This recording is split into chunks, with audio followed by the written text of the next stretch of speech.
HSC পরীক্ষা 2026 তোমাদের বাংলা প্রথম পত্রের এমসিকিউ অংশের সমাধান আজকের ভিডিওতে দিব।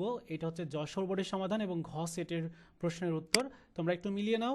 একের সঠিক উত্তরটা হচ্ছে গ, দুইয়ের খ, তিনের খ, চারের গ, পাঁচের খ, ছয়ের সঠিক উত্তর হচ্ছে খ।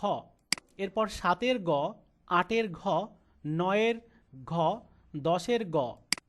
এরপর 11-র ক, 12-র খ, 13-র ক। এবার চলে যাচ্ছি পরবর্তী অংশ অর্থাৎ 14 নাম্বার। 14 নম্বরের সঠিক উত্তর ক, 15-র ঘ, 16-র ক, 17-র গ, 18-র গ, 19-এর ঘ, 20-এর গ, 21-এর খ, 22-এর খ। 23-এর সঠিক উত্তর ক, 24-এর ঘ, 25-এর ক, 26-এর খ, 27-এর ঘ, 28-এর খ, 29-এর খ এবং 30-এর সঠিক উত্তর গ। মিলিয়ে দেখো কয়টা হলো, কমেন্টস করে অবশ্যই জানিয়ে দিও।